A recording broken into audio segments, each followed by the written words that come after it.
Hey guys, welcome to Collider Movie Talk for movie fans. I'm your host, Ashley Mova, and this is the daily show where we give you all the latest news from the world of movies, plus some insight into what it all means. Leading off the show today is Jon Campea. Well, greetings and salutations, everybody. Welcome to the best damn movie-related show on the planet Earth, coming to you from right here at the Collider Video Studios here in Burbank, California. And we are so glad you decided to make us part of your day. Also here, Jon Schnepp. What's going on, everybody? I'm glad that I'm here too. This They week keep we're gonna changing which one's we're gonna my talk camera. about reimagining reboots and requels and things.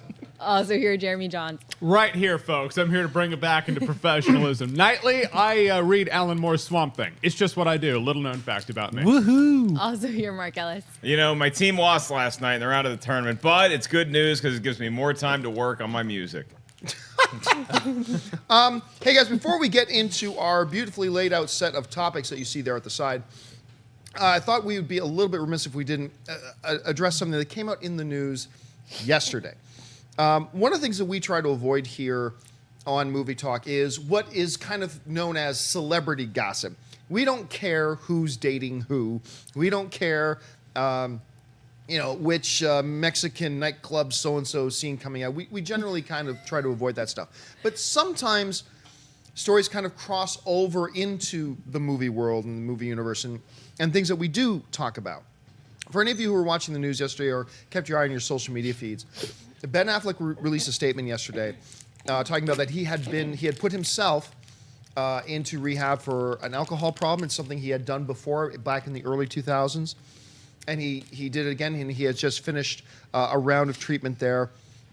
Was now thanking his friends and family for his love and support.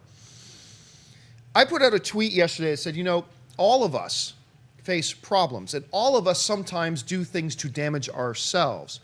But it's the people with, no pun intended, with heroic spirits that not only identify that, but then decide to do something about it. The fact that Ben Affleck had recognized the issue and then decided to actually do something about it, I think, number one, is something we should all applaud. But number two, I think there's something we should all keep in mind as well. If I develop some sort of substance abuse problem, and all of us have problems. Sometimes there's substance abuse. Maybe it's something else that we all have problems. We all deal with them. But if I had a problem like that, it would be one of the things that I think prevents people from seeking help and seeking treatment and trying to better themselves is the fact that there is an embarrassing element to that. There's an embarrassment to it, where you are acknowledging to the people around you and to your family, and there are going to be some people that find out that you have this problem, now you're checking yourself in for help, and there's an embarrassment that you need to overcome.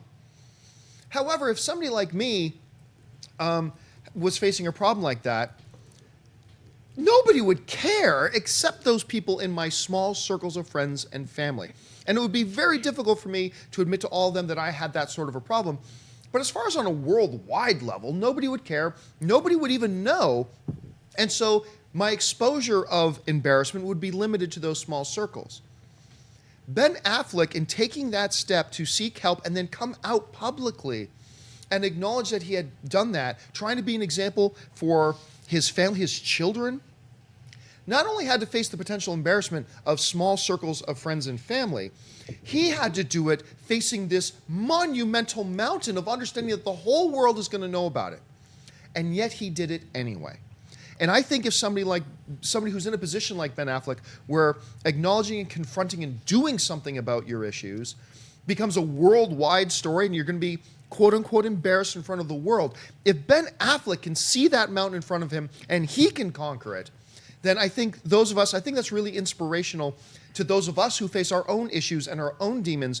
Then if he can do it while doing it in front of the whole world, then maybe I can do it too. And maybe I can confront my issues and my problems and the things that are holding me back, and I can rely on the faith and the trust and the love of my family and friends to help me through it. And if he can do that, I think anybody can do it. I think it's incredibly inspirational.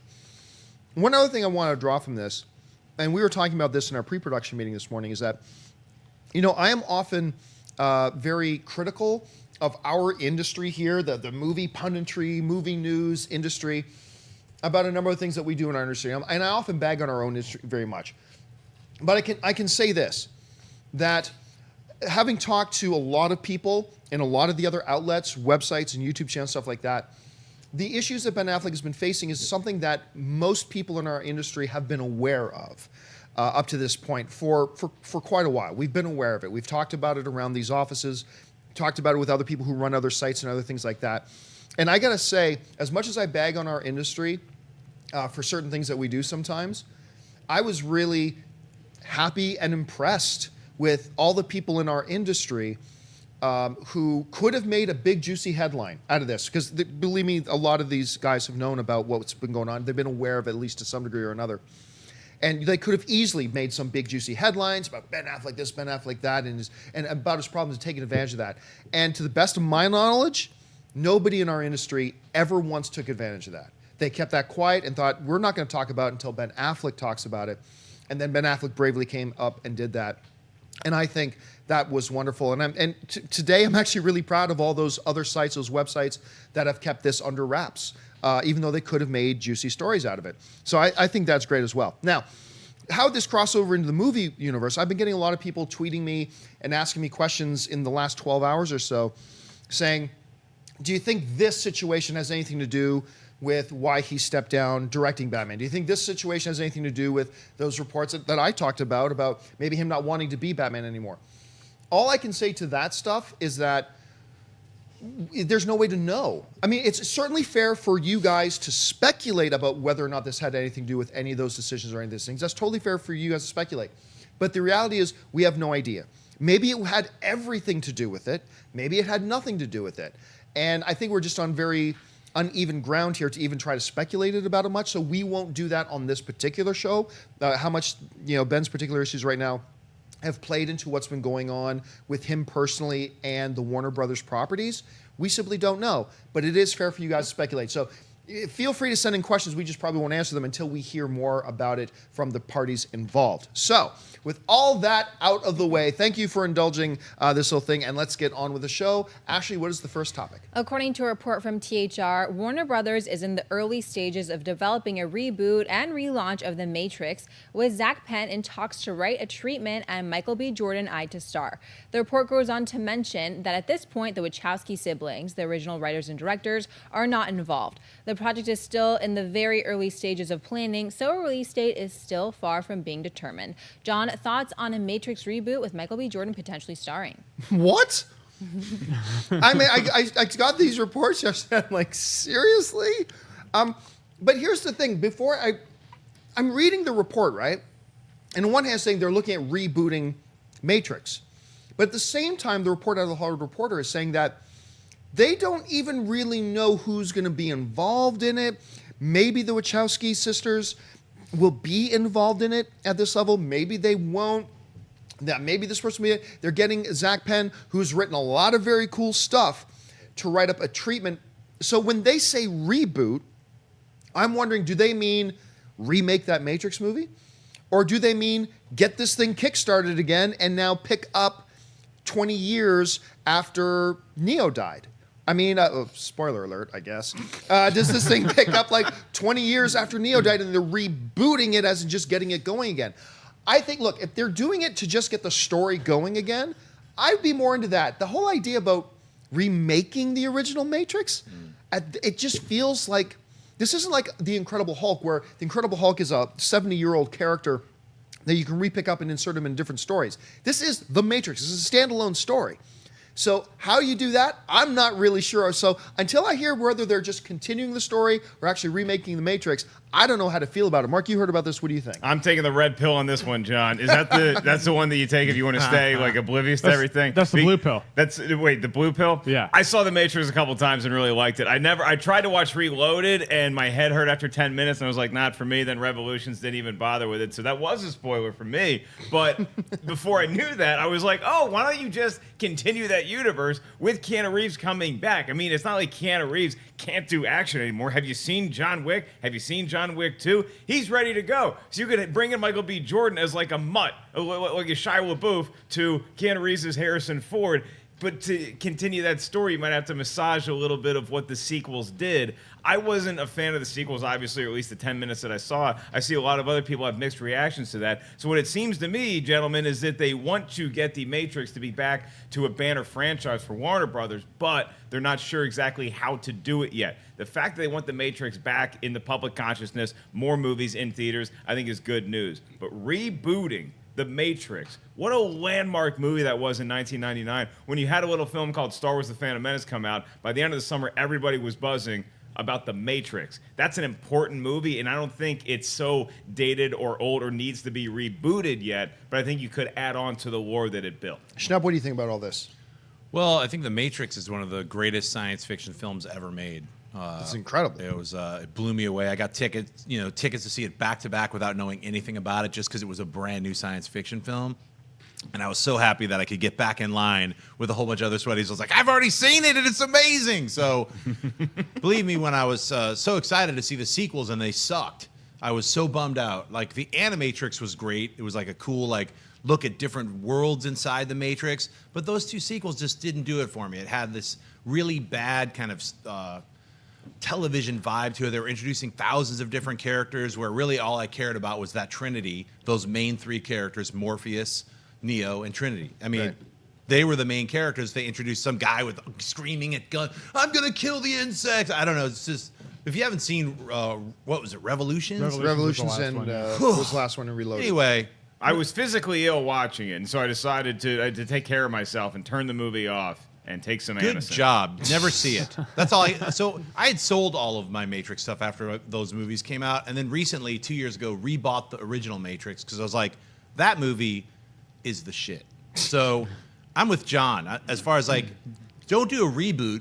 Do a takeoff from where is the Matrix now? We're like so many years forward. I mean, yeah, some of the characters have moved on and gone on, but what has the Matrix evolved into? And I'd like to see that with Michael B. Jordan. I'd like to see a fourth movie that kind of takes into account the first movie, disregards a lot of the second and third movie, and successfully not reimagines it, but gets a new Matrix going. What do you think, Jeremy? Yeah, I think we might have a David Hayter, Bryan Singer situation where David Hayter wrote the first two X-Men movies, which Bryan Singer directed. When Bryan Singer was out for the third X-Men movie, David Hayter was like, look, he kind of gave me my bump, so if he's out, I'm out. So that's why you have a different writer and different director for the third X-Men movie. So I feel like, although bringing back Keanu Reeves would be a logical thing, I feel like if the Wachowskis put Keanu Reeves on the map, he might have that loyalty where it's like, look, if they're not coming back, I'm not coming back. He has said that. Yeah, you can't make me do it. So they're going to have to go another direction. I do agree that instead of a reboot, you can have everything that happened, because in The Matrix Revolutions and Reloaded, although they hurt all of our brains, they did address the fact that the one is an anomaly that keeps happening. So Michael B. Jordan could be the next one. So that could make sense. All I know is it necessary? No, because I'm with you. I own the first Matrix movie. I do not own the sequels, and the first architect, one is the shit. architect. Yeah, the Yeah, Colonel get Sanders outta chicken here. for sure. I do know that, check this out, if they call it The Matrix Reboot, that's the title. It's still applicable, and it would probably be titled that. So look out for that. The Matrix Rebooted is coming at you. I am actually I'll admit it, I'm one of the few guys who I actually didn't mind The Matrix Reloaded, the one with the twins and stuff like that. And Seraph, I thought Seraph was a really cool The character. Keymaster. Yeah, I thought they did enough cool things in it that it was definitely a big step down from the first one. But not even I can defend Revolution. I mean, that was just horrible. But, I mean, if you wanted to try to work this, and it doesn't sound like they are, but if you want to try to work this to get the Wachowskis back on board and get Keanu Reeves back on board, I mean, remember, if you go off of Revolutions, I mean, we know that Neo has been there hundreds of times already. They've gone through this loop in this circle, so there's really not that much jamming you have to do to come up with a quote-unquote logical way about why Neo can come back. So I guess there are ways they could do that. We'll just have to wait and see what they got in store. Look, I mean, if you look at all the Keanu Reeves movies, I'd be cool with them rebooting The Matrix as long as they don't reboot Point Break. One other thing, guys, I should mention before we move on to the Gladiator story, another little interesting piece of information dropped on social media, and that came to us from our good friend Henry Cavill. He put up I believe it was an Instagram picture, okay? And now normally Instagram pictures aren't the news, But here's the thing: Henry Dear Cavill put this God. up. Like, those are some pretty Look at big those.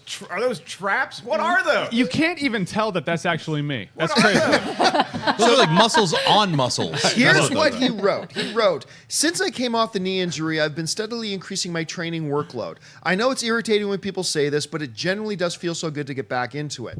I'm not destroying myself every day, just working towards improvements by pushing hard enough to elicit change. Nothing funny to post here. It's deadly serious because I've got to make sure that I'm bigger than the Green Lantern." Wait, what? So he puts this out there. Of course, the intended result, Firestorm. Schnepp, let me ask you right front. You see him putting this out. Is he just having some fun with the audience, or is he legitimately now revealing to the audience, dudes, it's official, Green Lantern's going to be in our I think Justice he's League." legitimately either playing with us or revealing something. And I would have to go with the latter. I think he's revealing something because we've seen pictures with Jason Momoa, like having some smoothie cocktail with Army Hammer. Like, what's that about? Then we keep hearing about, oh, we're doing some reshoots on Justice League. We're doing some, what every movie does. They add a couple of things that didn't work. They take things back and forth. They, plus the movie. So they make it a big, giant blockbuster that's pleasing to everybody. And who's in the Justice League that's not been announced yet? Green Lantern. He's supposed to be there. I can't wait to see it. Whether it's Army Hammer or whoever they end up getting, I think they're going to, we've heard that they're doing like the alien aspect of Green Lantern Corps. Like maybe an alien will show up and like help us fight Darkseid or whatever. But I think they're going to actually reveal who the Green Lantern is. Jeremy? I love that when we found out about this before, it was like, oh, there's a picture of him working out, and the ladies over there were like, there's a picture of him working out, and then Schnepp and I were like, Green Lantern's in the movie? Wow! We're just like really jacked up over here. We're freaking out for totally different reasons. But I agree. I think he's playfully revealing something. I think the Green Lantern's going to be in the movie. Whether or not that's what the reshoots are, I can see that happening. He might be a small part. It might be a post-credit thing. But I do think the Green Lantern's going to be in the movie. I can see Army Hammer being the Green Lantern for sure. So I think this is a playful reveal from Cavill. Well, it wasn't just the ladies that got a buzz when they saw that picture. That dude has a six-pack on his tricep. Like there's like 6 different little triceps in there. It looked like a bunch of muffins ready to be consumed by the world at large. I think he's having fun with us. To be honest, I think it's a little wink. I think if you're going to see Green Lantern, it's going to be in a post-credit scene. But this is one of the things that Henry Cavill is a smart enough guy to either know that Green Lantern is definitely not in Justice League, so he can have fun with this, or he's so sure that Green Lantern, A, is in Justice League, whether it's in the movie or post-credit scene, and B, the studio is cool with him talking about it. So I actually tend to lean on that they're going to hint at Green Lantern being out there, but you might not see him in the movie. I have a feeling maybe he's not in Justice League. I do think he's revealing something, but I think he's just confirming that at some point Green Lantern's going to show up. I don't know if it's in Justice League, because here's the thing. I don't think Army Hammer is... first of all, nobody has said officially that Army Hammer's in anything. Let's be clear about that. I don't think Army Hammer is going to be Green Lantern. I think Army Hammer, for a long time, has already been pegged to be Nightwing. Yeah. Ergo, our next Batman. Sure. That's why I think he's going to be. But who knows? I didn't even consider the possibility that he might be Green Lantern. That's always a possibility, too. I mean, he was cast as Batman in Justice League Mortal like 10 years ago. Under George Miller. Yeah. So Warner Brothers has wanted an Army Hammer Batman for a long time. And they probably will get him. That was the speculation. It's either Nightwing or Green Lantern. I'm cool with either. Yeah, so I would be too. But I think it's really cool that a guy like Henry Cavill does do things like this. It keeps it playful, keeps it fun. Whether it means something deeper, we will have to wait and see. All right, let's move on to the next picture if Ashley can get the picture off her computer. That was amazing. Okay. It's been 17 years since Gladiator came out, but Ridley Scott still has an idea on how to bring Russell Crowe's Maximus back from the dead. After presenting a screening of Alien at the South by Southwest Film Festival, Entertainment Weekly asked Scott whether a Gladiator 2 was still in the mix for him and how he'd make a sequel about Maximus. He replied, "I know how to bring him back. I was having this talk with the studio, but he's dead. But there is a way of bringing him back. Whether it will happen, I don't know." Spoiler alert. Gladiator was 2000, so Russell's changed a little bit. He's doing something right now, but I'm trying to get him back down here. Mark, do you think Ridley Scott would actually make a Gladiator sequel, and could it work? I think whether it's Neo or Maximus, all of our heroes from 99 and 2000 are dead, guys. Sorry about that. It's hard for me to imagine a world where Ridley Scott could bring him back. I mean, to me, when I read this, it seems like he was on stage in front of a group of people talking about his greatest hits and how much he would love to do something where he could get Russell Crowe back in another Gladiator movie, which would be fun. But I mean, I'd also love to play guitar one day. I don't think it's ever going to happen. And I think Ridley Scott has a lot of movies that he's clearly excited about working on right now, and that this is more like speculating on, oh, wouldn't it be cool if we did this? Then we had our pre-production meeting, and a little blue fairy named Jon Schnepp told me about something that maybe could actually have already been written for Maximus to come back. Right, but it's a horrible script and it's stupid. And it's like, it's so dumb. I mean, it's cool in like a weird non-Gladiator way. Like if the movie came out, it'd be like, I'd look at it like in the same world of Gods of Egypt. Like, oh, that's kind of a strange, bizarre, you know. The gods are like, we're unhappy with this man named Christ. Go kill him. And it's like, what? It's very weird. Doesn't fit at all with Gladiator. And I love the original Gladiator. I think that's a one and done. I don't want to see a sequel, but... Gladiator kind of put the cap on it. That's when Russell Crowe became my favorite actor. Listen to this run. From 1997 to 2000, short window, right? Russell Crowe did L.A. Confidential, Mystery Alaska, The Insider, a movie where a lot of people still didn't know who he was, and he acted circles around Al Pacino, which is an almost impossible thing to do, and Gladiator. In that small window, he did this. And by the way, if you haven't seen Mystery Alaska, go out and see it. I love Gladiator. It is absolutely, I think it's my favorite Ridley Scott film. I adore it. I'm super impressed by it. I don't know that I want them bringing him back. There's a way to bring him back, especially the way you were kind of suggesting. The one way they already tried to take a shot at with the script they did sounded terrible. Like the Roman gods sent him back to do stupid things. That doesn't sound good to me. So as much as I love this film, as much as Ridley's on a roll right now, as much as Russell Crowe's my favorite actor in the world, I don't want to see another one. As a fan of virtuosity, John, I'd love to see more Russell Crowe any chance I can. But if you guys ever watch Ancient Aliens, you know those aliens had a lot of fingers and a lot of pies. They can clone anybody they want. That's what I'm saying right there. No, they shouldn't bring him back. However, if that script you read is legit, anytime you can get Russell Crowe fighting Jesus with his 8-pack abs in a gladiator arena, fight to the death, why not? That might be entertaining.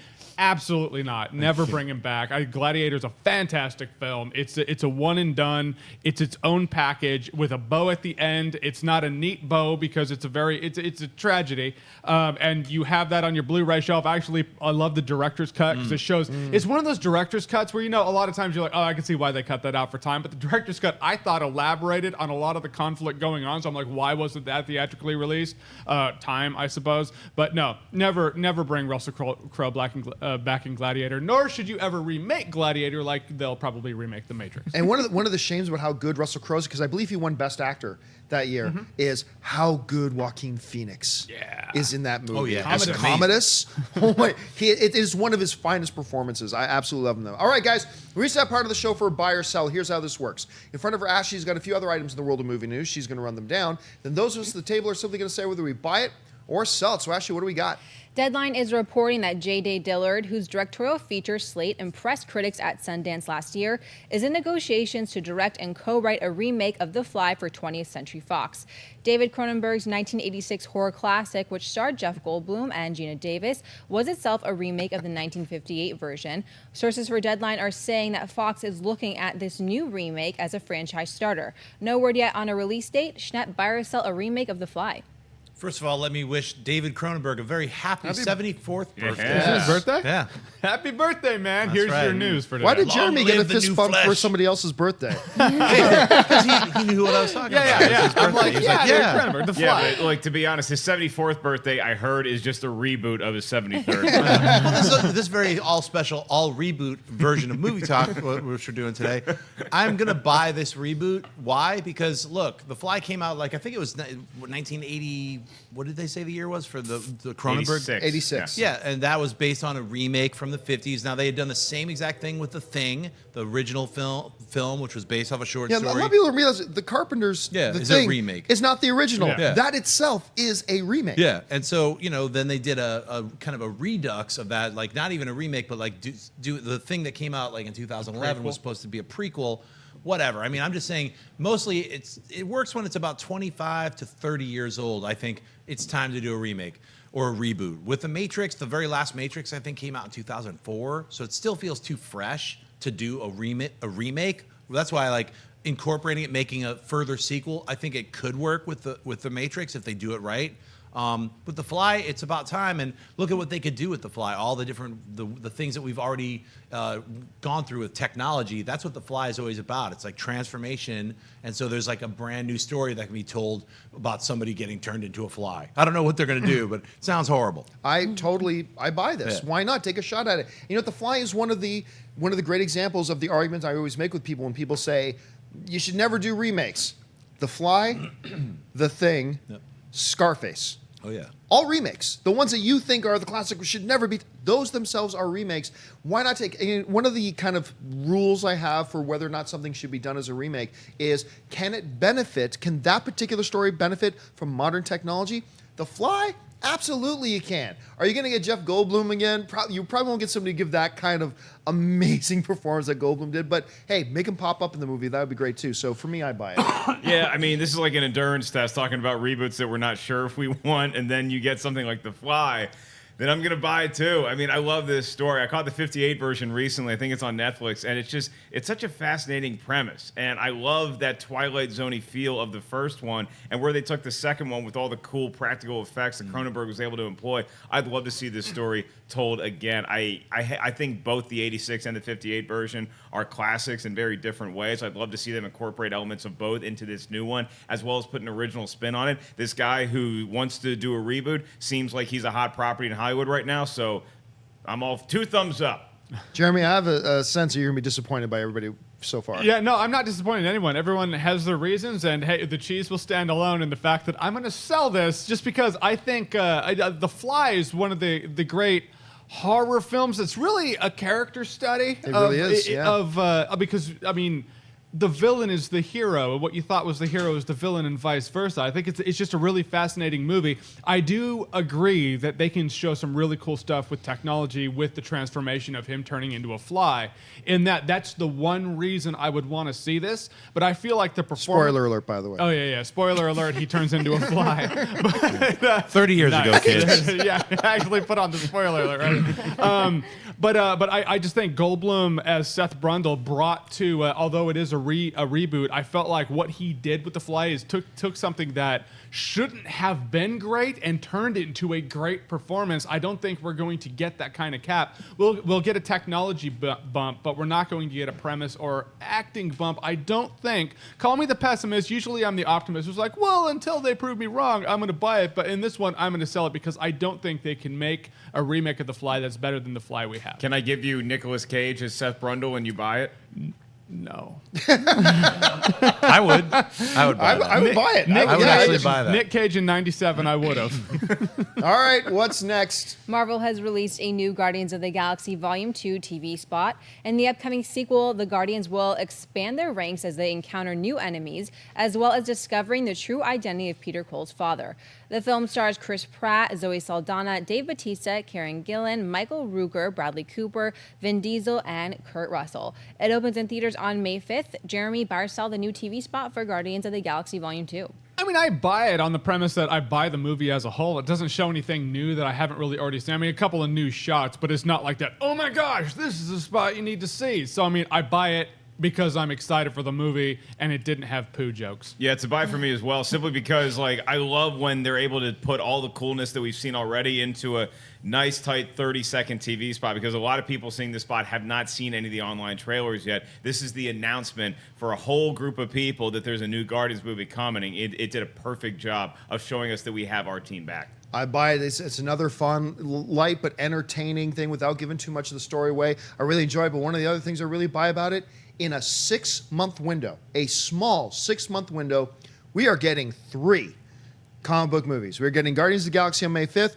we're getting Spider-Man Homecoming on July 7th, and we're getting Thor Ragnarok on November 3rd. In a 6-month window, we're Actually, getting more. all 3 And of Wonder them. Woman, And then too, Wonder Woman, yeah. And I'm Ghost, sorry, in, just by and seeing Ghost Marvel. in the Shell. It's, That's I a mean, comic it's book. what? Oh, well, it's going to be a busy time. Yeah. Schnepp. 5 crazy movies. Yeah, I'm gonna buy this. I mean, this 30-second thing just makes me love Drax even more. I can't wait. I mean, the humor that's in Guardians of the Galaxy is, bar none, the funniest that any of the Marvel films have been, and it's all natural. All comes out of the character. So yeah, I'm buying this. All right, what's next? Sony Pictures has released a new Red Band trailer for Life. The movie, which stars Jake Gyllenhaal, Rebecca Ferguson, and Ryan Reynolds, revolves around the 6-member crew of the International Space Station as they come into contact with the very first evidence of biological life on Mars. As they begin to research on the specimen, life proves far more dangerous than they could have ever imagined. The movie is written by Deadpool's Paul Wernick and Rhett Reese and directed by Daniel Espinosa. It opens in theaters on March 24th. John, buy or sell the new Red Band trailer for Life? Yeah, and we're going to start hearing our first reports from it because this Friday, actually, it opens at South by Southwest. They're going to premiere at South by Southwest. So we're going to hear some reports coming by then. I buy it. A bunch of us were sitting out there watching this morning, and if you were watching us, all you would see is us going, ah! Like the whole we were standing there watching it, and I loved this trailer. I don't know if the movie can live up to the trailer so far, but I buy it. I buy this and I sell me accompanying Elon Musk to Mars or wherever the hell he wants to go because I don't want to go into space after watching this trailer, and that's what it should do. It has that alien vibe to it. It's a little weird this is coming out the same year and within the same 2-month span that Alien Covenant is coming out, but it has a great horror feel in outer space, so I'm a sucker for those movies. I'm in. Jeremy. Yeah, this it's claustrophobic space horror. Like Alien started it. You didn't really see someone hit it, and now this trailer's coming out. These trailers are coming out. This movie's coming out where you're like, that could be what Alien started. At first, it's the dark horse. At first, I was like, I don't know if I'm gonna. And the more trailers I watch, I'm like, yeah, totally buying it. I want to see it. I'm more hyped than ever. Yeah, this is the best trailer that they've put out so far. I remember the first trailer. I was like, what is it really? Is it a expedition? They've got a little life form. What's going on?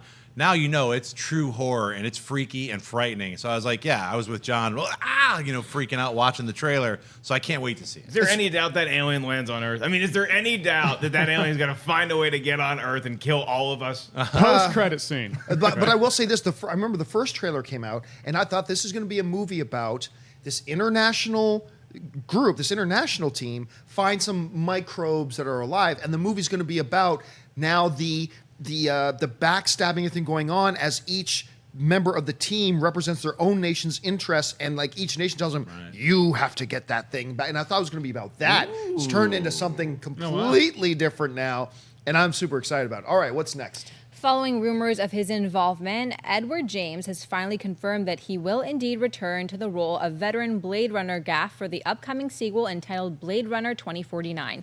Speaking to the Trend Talk podcast via a report from Bleeding Cool, Olmos said, well, it's not about Gaff, but it's about someone who is going to try to find out certain things about us back then. My role is like it was in the original. That time I only had 4 scenes. In this, I only have 1. But again, it is a poignant little scene.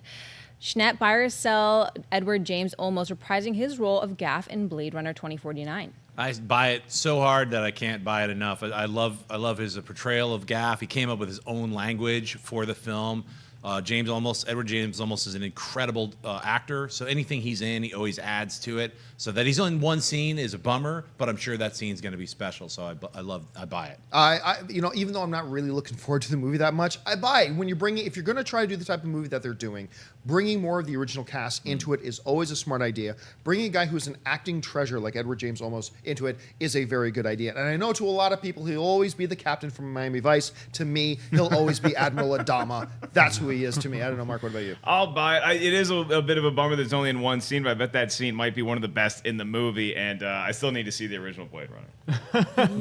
Yeah, I buy it too. It's one of those things where you want to bring back the original cast, but you don't want them to flood the frame and the scenes. You know, it's just like, all right, you want to bring them back, but not everybody would have a lot of screen time if you bring them all back. So I'm glad he's in it. I'm glad he's in the scene. I'm looking forward to the scene because, like you said, Edward James Olmos is a treasure, and he is, in fact, Adama. Yes, that's right. Okay, guys, listen, we do the show live, and since we do it live, we'd like to save a little bit of time at the end of the show to take your live Twitter questions. If you're watching us live right now, make sure you're following us on Twitter at Collider Video and start firing in some questions on Twitter, and Wendy will pick a couple out at the end of the show. But I also want to remind you that Movie Talk is not the only show on Collider Video right now. Yesterday, the brand new, giant-sized, extra-long 100th episode of Collider Heroes with Jon Schnepp, myself, Jeremy Jahns makes an appearance. a whole bunch of your favorites from the show. That went up online yesterday. You can find it on our YouTube channel right now. Make sure you check that out. Also, don't forget, tomorrow, it is tomorrow, right? No, yesterday. Yesterday. A brand new team movie trivia schmodown match between Tough Beats and the Nerds Watch went up. Make sure you go and check that out. Of course, our own Perry Nemiroff and Wendy Lee did their non-spoiler review for Beauty and the Beast. That dropped. It's online right now. Check that out. And of course, every Friday, a new episode of Jeremy Jahns' Awesome-tacular drops. These shows are getting better and better. Jeremy, I didn't think it was possible, get better and better all the time. No, I'm just slipping stuff in your weird orange drink. He's going to see me as better every week. All right, guys, before we get to the live Twitter questions, we're going to go to our mailbag. Listen, if you've got a topic or a question you'd like us to address on this show or maybe our mailbag shows on Saturdays and Sundays, just send us an email to collidervideo@gmail.com. Ashley, what's in the mailbag today? Jessica writes, with Logan getting a proper and fitting send-off in his last movie, would it destroy the emotional effect of that movie to have Wolverine show up in a Deadpool movie? If that happens, thanks for taking my questions. You guys are the best. Yeah, I mean, look, we all know Hugh Jackman has made it very public. It's his last appearance as Wolverine in Logan. And Logan is all sorts of magnificent. That being said, if he were to make an appearance in a Deadpool movie, I don't think it hampers or hurts anything that happened in Logan at all. Because remember, Logan happens, I think, 21 years in the future. So, and Fox has never cared about continuity. How many, I'm forgetting how many Calibans do we have now? We have a lot of Calibans. So, I mean, they don't really care about continuity, and that's fine. So you can have him pop up, I think, in Deadpool. You can have him do whatever, whether it's a large role, medium-sized role, small role, doesn't matter. I think he can do it. It would be fun, and I think they are safely, completely insulated from having any bearing or any effect on how we view the Logan film because, number one, it's so far separated by time. Number two, they have no sense of continuity anyway, and they would have a lot of fun with it. So I don't know that they're doing it, but I think it would be perfectly fine. Jeremy, what do you think? I get the phobia. That's actually my exact fear, too, because, like, Logan was such a great emotional journey and a wonderful send-off for, for Logan. It's like, if this is going to be his last, it's a fantastic journey for him, and we would put a period on it. My answer is I don't know, and that's exactly. I feel like that mailbag question was mine. I feel like I wrote that. Like, John, what do you think? Because I don't have an answer, but I get it. That's my fear too. If they were to do that, I would have faith that they would do it well. So that's my answer. Schnepp. I would hope that it was like a musical number, some kind of dream sequence. Maybe Hugh Jackman is playing Deadpool in a trailer that he's watching. I mean, as long as they make it funny. I mean, because I feel like Logan and that Wolverine storyline has now, come to a close as far as, everyone is pretty, I mean, generally to say that we're happy with how it all worked out with Logan, with him being Logan for these last, 17 years. 17 years. I mean, if he's having fun with it, yes, I don't think it would tarnish anything about the legacy of Wolverine, but I'd prefer not to see him as Wolverine anymore. But if they had to do it, I'd like to see it like Fat Wolverine or anything, or just Hugh Jackman as himself. I got your scene right now. Wade is having a dream about him as Deadpool being all heroic and doing all things. And what's Wade's biggest self problem? His looks. So he has a dream about himself doing all these great heroic things, and then at the end pulling his mask off, and it's Hugh Jackman. Nice. He's got Hugh Jackman's face. I don't know. What do you think about all I this? think it would be a lock to see Hugh Jackman play himself in Deadpool 2. I don't think you're going to see a Wolverine cameo in Deadpool 2 because Logan was such a great standalone movie. That's the last time Hugh Jackman puts on the claws. However, I think that there's one movie that could not only massage the timeline, but just say, hey, we're going to do a flick, and it's just going to be standalone by itself. And that could be Deadpool and Wolverine having some sort of road trip adventure together. Does not tie in with anything else. They can make fun of the fact that this does not tie in with any other timeline that's ever been seen on screen and just have a great movie. I would love to see that. But I think you're at least going to see Hugh Jackman in Deadpool 2. All right, guys. Well, I said we'd save some time to take your live Twitter questions, and we're going to do that right now. Wendy, what have you picked out? So a bunch of people are asking about this. So what do you guys think about Christopher Nolan's Dunkirk being rated PG-13 instead of R? You know what? If Christopher Nolan has made his film and it suits a PG-13, then great. I have no problem with it. I mean, only Christopher Nolan and the folks at Warner Brothers know what this movie is. Like, we haven't seen the movie, so we have no idea. I say, hey, this thing could have worked as a G-rated film. This thing could have worked as a PG-13. This thing should have been an R. We just don't know. If he made his movie, and the movie he made is a PG-13 movie, it's Christopher Nolan. I trust him. So I would be perfectly fine with it. And maybe when I see the movie, I'll think, maybe it could have been better with an R rating or something. But until we see it, we just don't know. What do you think? I'd love to see the trailer for Dunkirk where it's like one of the most pivotal moments in World War II. Dunkirk, rated G.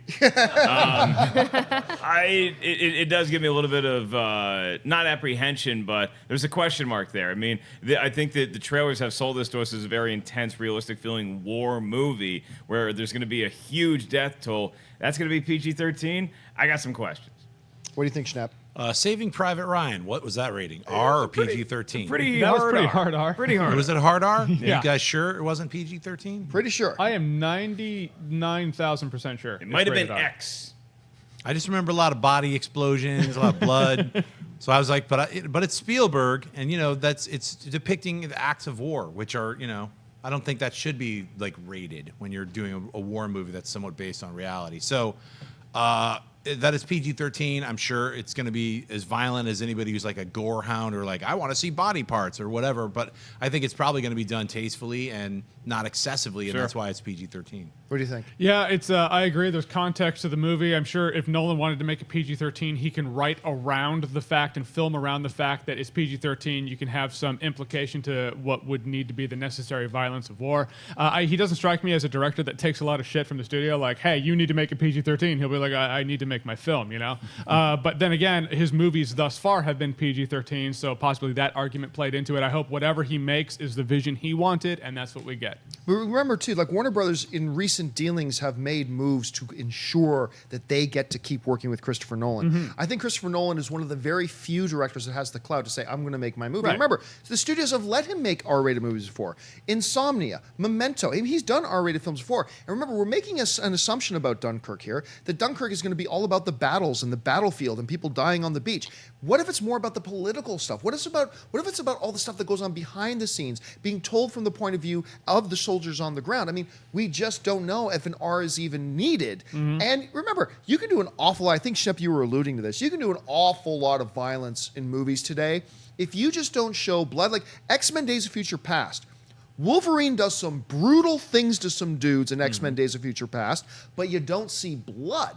And so PG-13. So, look, I just think if Christopher Nolan has made this film and he thinks it's okay to be PG-13, I'm going to be okay with it until I see it. But if we see it and it is supposed to be the emotional impact of the brutality of war, but they're not communicating that, at that point I'm probably going to have a problem. All right, what's next? Cut to Black writes, you guys aren't on board for the Matrix reboot, so what about the Lego Matrix movie? You know what? Is there a Lego Matrix? You remember, I shit on the whole idea of the Lego movie in the first place, and after I saw it, I was like, I am officially out of the doubting Lego business. I'm never going to doubt them again, especially after Lego Batman. Who the hell wants to see a Ninjago movie?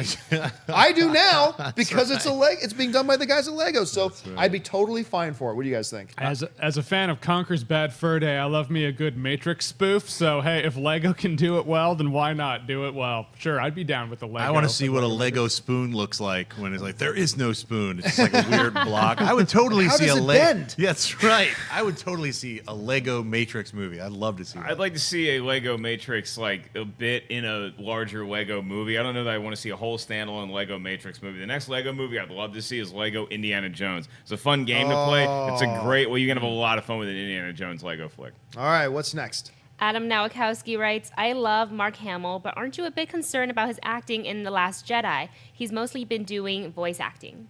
No, dude, he crushed it in The Flash.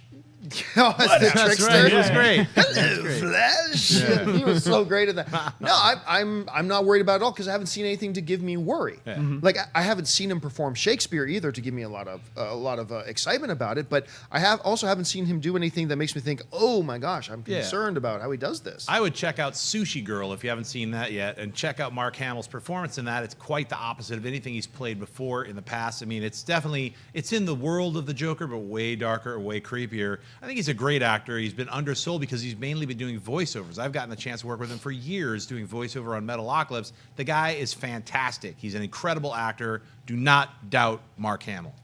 I'm concerned about Luke Skywalker. That's who I'm worried about. I hope that he's doing okay. I hope that he can have some fun training Rey. I'm not concerned about the guy playing him at all. I think Mark Hamill's going to be just fine. Well, that's also a point that the voice acting is acting. And the report is, if you're in there in the sound booth with Mark Hamill, they're like, it's frightening. The dude straight up gets in the character and he is acting. All you hear is the voice, but it's not like he's just talking in a microphone doing his voice. The dude's performing. So, yeah, I have faith in him. Or when he's playing a country bumpkin, he's doing, like, you're watching him be he's like acting it out. So, you know, I have If you want to feel better about it, just go check out the 1991 sci-fi anime classic, The Guyver. Yeah, the Guyver. Go check that one out. All right, what's next? Elijah M. Turner writes, what's the next Collider show in development, and what kind of show do you want to do? Wow! Wow. If I may here, the Mark Ellis Jean-Claude Van Damme show it's currently being pitched where we take a new Van Damme movie every week and we watch it. That's the show. We are actually I think everybody at this table, to one degree or another, working very hard on a new show that we're developing that will also not be for YouTube. But that is all I can say at this point. Maybe in the next 4 months or so, we'll be able to say something. My Van Damme show's going to be on TV? We're just waiting for the ink to spoilers, dry. Mark. So you can't announce it yet. Remember in Hard Target when the way it arrows like, that's what you're going to get on my show. It's going to be wonderful. All right, what's next? Awesome Sauce writes, why does a movie shoot but sometimes sit on the shelf for a while, like Green Inferno or Cabin in the Woods did? It depends on the distributor. The distributor wants to look. They invest a lot of money in these films, and they want to and remember, it costs a lot of money to now take this movie and actually distribute it and get it out there. There's a lot of money involved there, so they sometimes want to be very strategic about when they put it out. Cabin in the Woods almost never saw the light of day. And then Chris Hemsworth became a name. And then, and Josh Whedon's name got hot again. And so sometimes they'll do it and they'll just wait for the right moment. Sometimes that moment is 6 months. Sometimes that moment is 3 or 4 years. Sure. And if it sits on the shelf for 3 or 4 years, you can probably go to the bank. That's probably nothing special or spectacular. But we have seen it happen. Yeah. Shep, how would you Trick or answer that? Treat is another film that Yeah. sat on the shelf just because of concerns about child death and things like that. It is a horror movie. So once it finally came out, it found its niche market. I think a lot of things happen where movies do cost so much nowadays to promote. Sometimes they're like 3 to 4 times the amount of the original budget of the film just to do promotions for it, i.e. like billboards and commercials and things like that. So now we live in the age of streaming technology where it's so much easier once the film is done for Hulu or Netflix or Amazon to like buy it for almost price or a little bit above price, and it just instantly shows up online, and we're none the worse for it. Anybody else? I mean, it's a lot like Van Damme's Nowhere to Run. It was actually filmed before Double Impact, but they wanted to wait till after Double. I don't know if that's Yeah, that's a John Campea Schnepp question. Cabin in the Woods is good. You should see it. All right, last question of the day. All right, this one comes from Chris Hartwell, who writes, since he left Ant-Man, and are there any other comic book movie properties that you'd like to see Edgar, I can't read today, I'm sorry, guys, Edgar Wright tackle? Would you like to see him tackle Spider-Man, Guardians of the Galaxy? Honestly, look, he did a terrific job on Scott Pilgrim versus the World. Yeah. I love that movie. But as an Edgar Wright fan, I want to see Edgar doing Edgar movies. Oh, yeah. I really do. And the trailers for Baby Driver look sick good. I cannot wait to see this movie.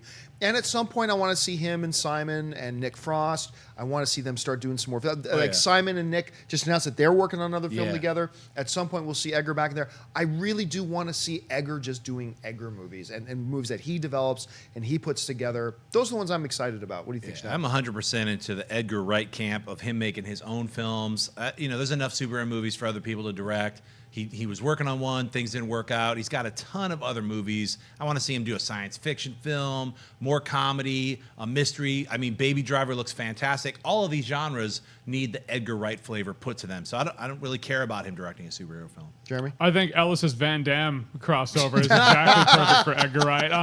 Time Cop. Yeah, or that Matrix Lego movie we were hypothetically talking about earlier. I could see him doing a Lego movie, but I'm with you. Like, he seems like the kind of director where it's like, I have my movie, that's the one I want to to do, so I'll do it, and he'll do it well. So Edgar movies for sure. A Jean-Claude Van Damme, Mark Ellis, Ashley Mova love triangle movie set in a dystopian future where robots are taking over the Oh, world. I get it. Where like I start out like kind of sweet on Ashley, then Van Damme comes in, and I'm like, later, Ashley, I'm hanging out with this guy. And then we go to Wood Ranch table for 3. Well, yeah, of course I'm gonna be at Wood Ranch either way. I would love to see Edgar Wright tackle Bone, Jeff Smith's comic. It's a funny one. Like I want to see some comedy in there, so let him do Bone or Milk and Cheese. Even The Tick. I'd like to see Edgar Wright do something funny in the comic book Bone world. is already getting adapted It as is. stop motion.